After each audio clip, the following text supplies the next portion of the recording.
I am Dr. Jesse John, Assistant Professor, Department of Anatomy, Jyoti Vidyapeeth, Women's University, Jaipur. Today we are discussing anatomy of front of thigh, and we will cover this part and different subheadings. So first, we are starting from here, cutaneous nerve of the front of the thigh. Cutaneous nerves of the front of the thigh.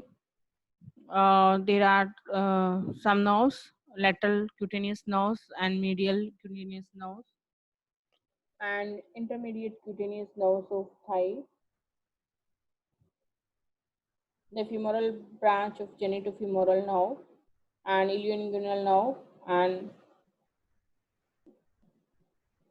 so, lateral cutaneous nerve of the thigh, branch of the lumbar plexus, and enters the thigh behind the lateral of the end of the inguinal ligament. It supplies the skin of the lateral aspect of the thigh and knee. Medial cutaneous nerve of the thigh. It is a branch of the femoral nerve, and it supplies the medial aspect of the thigh and joins the patellar plexus. Intermediate cutaneous nerve of the thigh, a branch of the femoral nerve. It supplies the anterior aspect of the thigh and joins the patellar plexus.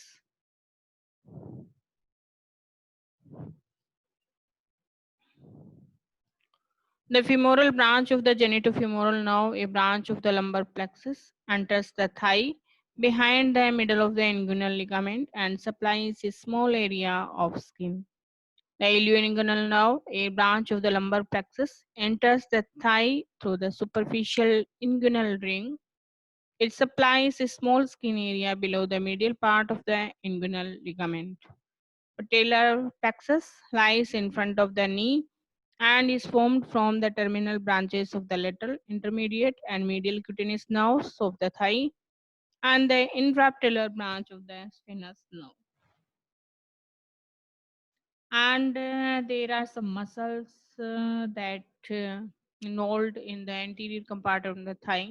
These are pectineus, sartorius, and quadriceps femoris. And we are discussing the muscular part of the anterior compartment of the thigh. Pectineus muscles. Pectineal, we can see here, pectineal line of the superior pubic ramus. Insertion upper end of the linea aspera of the femur.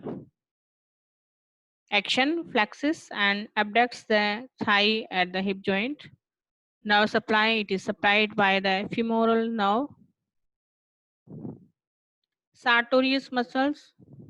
In this picture, we can see here the very clearly sartorius muscle. This is anterior superior iliac spine. This is the origin.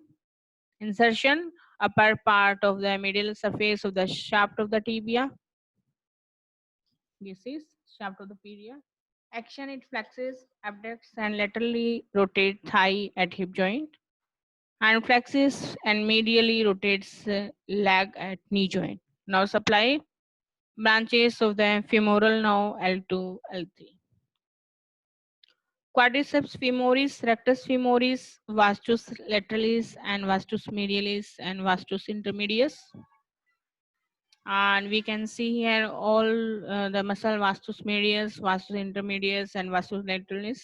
They are placed here as showing in this picture. First, we will discuss rectus femoris origin, straight hat, uh, reflected hat. Straight hat is originated from the anterior inferior iliac spine, and reflected hat ilium just above the acetabulum.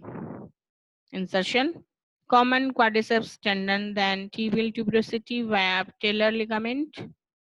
This is insertion point, and action extension of the leg at the knee joint and flexus thigh at hip joint. Now supply branches of femoral nerve. Vastus lateralis origin, upper part of the intertrochanteric line origin and root of the greater trochanter. and origin lateral leaf of the linea aspera. Insertion common quadriceps tendon then tibial tuberosity via patellar ligament and action it has action of extension of the leg at knee joint. Nerve supply branches of the femoral nerve.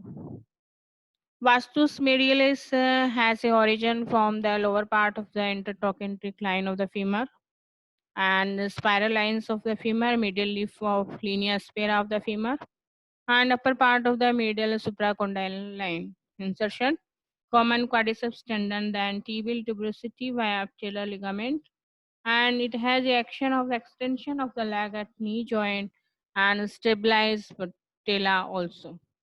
Nerve supply branches of the femoral nerve supplied the vastus medialis muscles. Vastus intermedius, it has a origin from the anterior and lateral surface of the femoral shaft, and it has insertion in the common quadriceps tendon into patella and tibia tuberosity via patellar ligament, and it has the action of extension of the leg at knee joint, and it's supplied by a nerve that is the branches of the femoral nerve. And we can see here vastus lateralis muscles that insertion point, and vastus medialis muscle and quadriceps femoris tendon also, and we will discuss the next part in the next video. Thank you so much.